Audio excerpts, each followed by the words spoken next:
bersama guru penggerak, menebar manfaat bagi pendidikan merdeka lekas bergerak.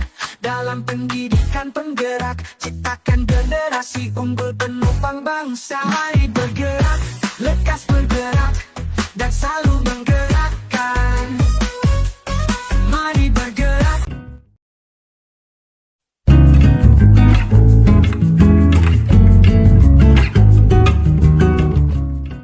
Bismillahirrahmanirrahim. Assalamualaikum warahmatullahi wabarakatuh. Waalaikumsalam warahmatullahi wabarakatuh.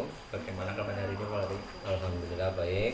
Jadi sebelumnya mohon maaf nih Pak Hari. Menunggu waktunya sebentar.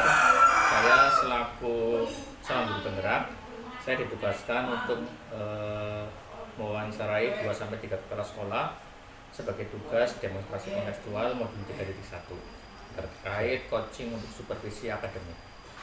Kalau diizinkan, saya akan mengajukan beberapa pertanyaan terkait supervisi akademik. Kiranya Bapak bersedia nih? Bersedia, silakan. Baik Pak. Yang pertama, bagaimana biasanya Bapak mengenali situasi yang dapat dianggap sebagai dilema etika atau bujukan moral dalam konteks sekolah Bapak? Oke. Saya mengenali situasi dilema etika atau bujukan moral dengan memperhatikan pertentangan nilai, dampak pada murid, konsultasi dengan tim guru, dan beracuan pada kode etik profesional guru. Bagi saya penting untuk mempertimbangkan dampak keputusan pada murid dan memastikan bahwa kebijakan sekolah selaras dengan prinsip-prinsip etika. Oh, gitu Pak. Berarti acuannya kode etik profesional guru nih Pak? Ya, betul. Yang kedua, bisakah Bapak ceritakan bagaimana Bapak biasanya mengambil keputusan ketika dihadapkan pada kasus di mana ada dua kepentingan yang sama-sama benar atau sama-sama mengandung nilai kebajikan begitu Pak? Oke. Biasanya ini saya mengambil pendekatan serupa ketika dihadapkan pada dua kepentingan yang sama. Ini benar, saya akan mengadakan pertemuan dengan tim guru, komite sekolah, dan pihak terkait lainnya. Mereka akan melakukan diskusi terbuka untuk merinci manfaat dan resiko dari setiap opsi yang ada. Keputusan diambil berdasarkan konsensus dan dengan berpegang pada nilai-nilai kebajikan yang telah ditetapkan. Iya Pak, berarti Gitu. intinya melibatkan rekan guru, komite sekolah, dan pihak yang terkait nih Pak? Ya, betul. Kemudian pertanyaan ketiga, apakah Bapak memiliki langkah-langkah atau prosedur khusus yang dapat diikuti dalam pengambilan keputusan dilema etika? Kemudian bagaimana prosesnya Pak? Oke. Langkah pertama yang biasa saya lakukan adalah melakukan analisis mendalam terhadap kasus tersebut, kemudian mencari tahu apa yang menjadi inti masalah, siapa yang terlibat, dan nilai-nilai yang terkait. Langkah yang kedua, mengadakan pertemuan dengan tim guru dan pihak terkait lainnya untuk berdiskusi. Dalam diskusi tersebut, kita akan mencari solusi yang paling sesuai dengan nilai-nilai etika dan kebajikan yang dianut sekolah. Keputusan diambil berdasarkan konsensus tim. Begitu. Berarti intinya kita harus jeli dalam menganalisis masalah nih Pak? Ya, betul. Kemudian yang keempat, apa yang menurut Bapak efektif dalam pengambilan keputusan dalam kasus dilema etika di sekolah? Apakah ada pendekatan tertentu yang Bapak temukan berhasil begitu Pak? Oke. Efektivitas dalam pengambilan keputusan dilema etika di sekolah melibatkan analisis mendalam terhadap kasus tersebut. Kami menemukan bahwa dengan mengidentifikasi inti masalah dan nilai-nilai yang terlibat, mereka dapat mengevaluasi semua opsi dengan lebih baik. Pendekatan ini membantu kami memilih solusi yang paling sesuai dengan prinsip-prinsip etika dan nilai-nilai yang dianut sekolah. Berarti utamanya mengutamakan prinsip-prinsip etika dan nilai yang dianut nih Pak? Iya, betul. Kemudian yang kelima, apa yang menjadi tantangan utama dalam mengambil keputusan ketika dihadapkan pada dilema etika? Kemudian bagaimana Bapak mengatasi tantangan tersebut? Tantangan utama adalah menghadapi tekanan waktu dan ekspektasi yang tinggi. Kami berusaha untuk mengatasi tantangan ini dengan melakukan evaluasi yang cermat dan berfokus pada prinsip-prinsip etika yang kami anut. Kami juga berusaha untuk menjaga komunikasi yang kuat dengan semua pemangku kepentingan untuk menghindari konflik yang tidak perlu. Jadi intinya dalam kasus ini Bapak harus jeli dalam manajemen waktu nih Pak? Ya, betul. Kemudian yang keenam, apakah Bapak memiliki jadwal atau tata kelola tertentu dalam menyelesaikan kasus dilema etika? Apakah Bapak cenderung menyelesaikannya secara segera atau ada prosedur tertentu yang Bapak ikuti? Oke. Kami tidak memiliki jadwal tetap untuk menyelesaikan kasus dilema etika. Kami berusaha untuk menyelesaikan kasus tersebut sesegera mungkin, tetapi juga memastikan bahwa proses pengambilan keputusan berjalan dengan baik. Kami juga cenderung mengikuti prosedur yang telah ditetapkan, termasuk melakukan konsultasi dengan semua pihak yang terlibat. Jadi intinya ketika ada masalah berarti spontanitas nih Pak. Ya, betul. Yang ketujuh, adakah seseorang atau faktor-faktor yang biasanya membantu atau mempermudah Bapak dalam proses pengambilan keputusan dalam kasus dilema etika di sekolah? Baik, di sekolah kami, ini kami memiliki seorang penasehat etika yang berperan dalam membantu dalam pengambilan keputusan dilema etika. Penasehat etika ini memiliki pengetahuan dan pengalaman yang mendalam dalam masalah etika dan dapat memberikan pandangan yang berharga dalam menyelesaikan kasus dilema etika. Gitu. Berarti intinya Bapak melibat pihak ketiga nih Pak. Oke. Untuk dilema etikanya. Ya. Kemudian pertanyaan terakhir Bapak, dari pengalaman Bapak dalam menghadapi dilema etika, apa pembelajaran utama yang telah Bapak peroleh? Bagaimana pengalaman ini mempengaruhi pendekatan Bapak dalam mengambil keputusan di masa depan? Oke. Pembelajaran utama yang saya peroleh adalah pentingnya memiliki penasehat etika dan konsultasi dengan mereka dalam kasus dilema etika. Pengalaman ini telah mempengaruhi pendekatannya dalam mengambil keputusan di masa depan, di mana saya akan lebih aktif melibatkan penasehat etika dan mencari pandangan yang beragam sebelum membuat keputusan penting, begitu Pak. Baik Pak, jadi dalam pertanyaan yang saya utarakan, saya mendapat banyak sekali ilmu serta pengalaman yang sangat menginspirasi bagi saya.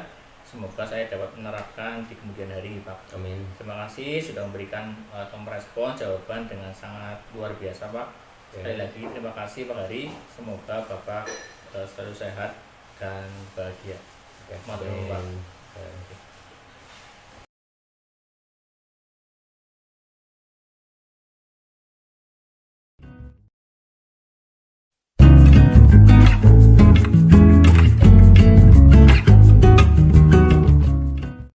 Baik, bismillahirrahmanirrahim. Assalamualaikum warahmatullahi wabarakatuh. Waalaikumsalam warahmatullahi wabarakatuh. Selamat siang Ibu. Selamat siang. Bagaimana kabarnya untuk hari ini? Alhamdulillah saya sehat. Sebelumnya saya mohon maaf kepada Ibu mengganggu waktunya Ibu sebentar Ibu. Saya selaku calon guru penggerak angkatan 11 Kabupaten Banyumas, saya ditugaskan untuk mewawancarai 2-3 kepala sekolah sebagai pemenuhan tugas demonstrasi kontekstual modul 2.3 terkait coaching untuk supervisi akademik. Kalau diizinkan, saya akan mengajukan beberapa pertanyaan terkait supervisi akademik. Kiranya Ibu bersedia, Ibu? Iya, langsung saja untuk pertanyaan pertama, bagaimana biasanya Ibu mengenali situasi yang dapat dianggap sebagai dilema etika atau rujukan moral dalam konteks sekolah yang Ibu pimpin? Oke. Menurut saya mengenali situasi dilema etika atau rujukan moral di sekolah kami dengan mengamati konflik nilai, ketidakpastian dalam pengambilan keputusan, pertimbangan moral, dan melalui proses refleksi yang rutin. Kami menganggap penting untuk memastikan bahwa keputusan yang diambil selaras dengan nilai-nilai etika dan moral yang dianut di sekolah kami. Intinya berarti kita harus cermat mengamati konflik, kemudian ketidakpastian dalam pengambilan keputusan, serta pertimbangan moral, Ibu. Ya, kemudian yang kedua, bisakah Ibu ceritakan bagaimana Ibu biasanya mengambil keputusan ketika dihadapkan pada kasus di mana ada dua kepentingan yang sama-sama benar atau sama-sama mengandung nilai kebajikan, begitu Ibu? Ya, dalam kasus yang dimana ada dua kepentingan yang sama-sama benar atau mengandung nilai kebajikan, saya cenderung untuk lebih mengutamakan konsultasi dengan tim guru dan staf sekolah. Saya percaya bahwa kolaborasi adalah kunci untuk mengambil keputusan yang bijak dalam diskusi bersama tim.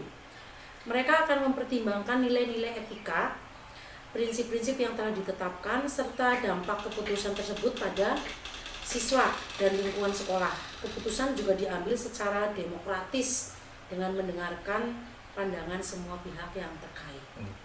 Intinya kita harus berkolaborasi dengan rekan sejawat atau bawahan terkait dengan dilema etika yang sekolah hadapi Ibu. Ya, betul. Kemudian yang ketiga, apakah Ibu memiliki langkah-langkah atau prosedur khusus yang Ibu ikuti dalam pengambilan keputusan dilema etika? Bagaimana prosesnya biasanya Ibu? Ya, kami memiliki prosedur tertentu dalam menghadapi dilema etika. Pertama, kami akan mengumpulkan semua informasi yang relevan tentang kasus tersebut. Kedua, kami akan mengidentifikasi nilai-nilai etika yang terlibat dan mempertimbangkan dampaknya pada siswa dan sekolah. Ya, intinya kita harus mengumpulkan informasi yang tepat Ibu. Ya, yang keempat, apa yang menurut Ibu efektif dalam pengambilan keputusan dalam kasus dilema etika di sekolah Ibu? Apakah ada pendekatan tertentu yang Ibu temukan berhasil? Efektivitas dalam pengambilan keputusan dilema etika di sekolah tergantung pada komunikasi dan kolaborasi yang kuat di antara tim guru dan staf sekolah. Mereka menemukan bahwa pendekatan yang melibatkan banyak pemangku kepentingan seperti guru, orang tua, komite sekolah, dan jika perlu siswa adalah pendekatan yang berhasil dengan berdiskusi terbuka dan mempertimbangkan sudut pandang yang beragam. Kita dapat mencapai keputusan yang lebih baik. Gitu. Jadi selain berkolaborasi dengan tim guru, kita juga melibatkan pihak ketiga Ibu. Ya, Iya. Kemudian pertanyaan kelima, apa yang menjadi tantangan utama dalam pengambilan keputusan ketika dihadapkan pada dilema etika? Bagaimana Ibu mengatasi tantangan tersebut Ibu? Ya, tantangan utama dalam mengambil keputusan ketika dihadapkan pada dilema etika adalah adanya tekanan dari berbagai pihak seperti orang tua, komite sekolah, atau bahkan kebijakan pemerintah. Mereka berusaha untuk mengatasi tantangan ini dengan memastikan bahwa semua keputusan didasarkan pada nilai-nilai kebajikan yang telah menjadi pedoman sekolah. Kita juga berkomunikasi secara terbuka dengan semua pihak yang terlibat untuk menjelaskan pemikiran di balik keputusan tersebut. Begitu. Jadi kalau boleh saya garis bawahi, semua keputusan didasarkan pada nilai-nilai kebajikan yang telah atau menjadi pedoman sekolah Ibu. Kemudian pertanyaan ke-6, apakah Ibu memiliki jadwal atau tata cara tertentu dalam menyelesaikan kasus dilema etika? Apakah Ibu cenderung menyelesaikannya segera atau ada prosedur tertentu yang Ibu ikuti? Dalam menyelesaikan kasus dilema etika, kami cenderung tidak memiliki jadwal tertentu. Kami lebih fokus pada pemahaman yang mendalam tentang situasi dan nilai-nilai etika yang terlibat. Kami berusaha untuk menyelesaikan kasus tersebut sesegera mungkin, tetapi juga tidak terburu-buru dalam mengambil keputusan. Terkadang kasus dilema etika memerlukan waktu ekstra untuk diskusi dan konsultasi. Intinya kalau ada kasus dilema etika, dari jadwal Ibu langsung spontan dalam waktu itu juga. Jadi dengan mempertimbangkan atau diskusi dengan tim guru Ibu. Kemudian pertanyaan ke-7, adakah seseorang atau faktor-faktor yang biasanya membantu atau mempermudah Ibu dalam proses pengambilan keputusan dalam kasus dilema etika di sekolah Ibu? Ya, dalam proses pengambilan keputusan dilema etika, kami biasanya melibatkan tim manajemen sekolah dan guru-guru yang memiliki pengalaman dalam masalah etika. Kami percaya bahwa diskusi dan berbagi pandangan dengan orang lain dapat membantu mereka memahami situasi dengan lebih baik dan mencari solusi yang lebih baik pula. Gitu. Ini pertanyaan terakhir Ibu. Ya. Dari pengalaman Ibu dalam menghadapi dilema etika, apa pembelajaran utama yang telah Ibu peroleh? Bagaimana pengalaman ini mempengaruhi pendekatan Ibu dalam mengambil keputusan di masa depan Ibu? Ya, pengalaman dalam menghadapi dilema etika telah mengajarkan kepada kami pentingnya mempertimbangkan nilai-nilai kebajikan dan dampaknya pada murid. Pembelajaran utama yang kami peroleh adalah bahwa dalam mengambil keputusan harus selalu berfokus pada kepentingan murid dan menciptakan lingkungan yang aman, nyaman, dan positif bagi mereka. Pengalaman ini telah mempengaruhi pendekatan kami dalam mengambil keputusan di masa depan, di mana nilai-nilai kebajikan akan menjadi panduan utama. Ibu, berarti intinya dalam mengambil keputusan harus selalu berfokus pada kepentingan murid nih, Ibu. Oke, baik Ibu, dari dalam pertanyaan yang saya utarakan, saya mendapat banyak sekali ilmu serta pengetahuan dan pengalaman yang sangat menginspirasi. Semoga saya dapat menerapkan di kemudian hari ini, Ibu. Terima kasih sudah memberikan atau merespon jawaban yang dengan sangat luar biasa, Ibu.